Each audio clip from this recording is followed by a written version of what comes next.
ତମେ ଯଦି ଭାବୁଛ ମୁଁ ଗୋଟେ ସ୍ୱାମୀ ମୋ କଥା ସ୍ତ୍ରୀ ମାନିବା ଦରକାର, ତମର ବି ସେମିତି ଗୋଟେ ଗୁଣ ଥିବା ଦରକାର।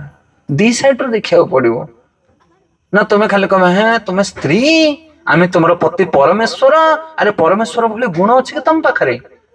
ପରମେଶ୍ୱର କାହାକୁ କୁହାଯାଏ? ଯେ କେବଳ ଗୁଣକୁ ଦେଖନ୍ତି ସେ ହଉଛନ୍ତି ପରମେଶ୍ୱର, ଯେ ଦୋଷକୁ ଦେଖନ୍ତି ନାହିଁ। ଗୋଟେ ପୁରୁଷ ତା ସ୍ତ୍ରୀକୁ ସବୁବେଳେ ରାଇଟ ପୋଜିସନରେ ଦେଖିବା ଦରକାର।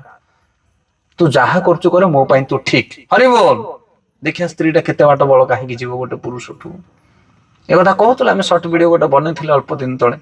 ସ୍ୱାମୀ ଯେତେବେଳେ ଖାଇବା ପାଇଁ ବସିବ, ସ୍ତ୍ରୀ ବାଢି ଦଉଛି, ହା କଣ ଟେଷ୍ଟି ହେଇଛି ମୋ ଖାଇବାଟା। ସିଏ ଆମ୍ବିଳ ପୋଡି ଯାଇଥାଉ, ଶାଗ ଲୁଣିଆ ହେଇଥାଉ, କିନ୍ତୁ ଇଏ ସବୁବେଳେ ତାକୁ ସମ୍ମାନ ଦେବାର ଅଛି। କିଏ?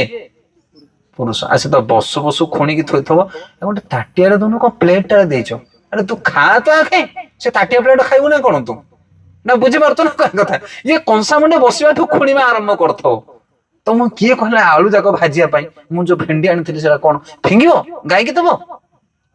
ଆରେ ତୁ ଖାରେ ବାବା, 2 ଘଣ୍ଟା ପରିଶ୍ରମ କରି କରି ସ୍ତ୍ରୀଟା ରୋଷେଇ କରିଛି। ସେଥିପାଇଁ ଆମର ବି ଗୋଟେ ସ୍ୱାମୀର ଧର୍ମ ରହିବା ଦରକାର, ଆମର ବି ଗୁଣ ରହିବା ଦରକାର। ତାହେଲେ ତ ସ୍ତ୍ରୀଟେ ତମକୁ ସମ୍ମାନ ଦେଇପାରିବ। ତ ରାମଚନ୍ଦ୍ରଙ୍କ ପାଖରେ ଋଷି ଭଳିଆ ଗୁଣ ଥିଲା, ଋଷି ଭଳିଆ ଗୁଣ।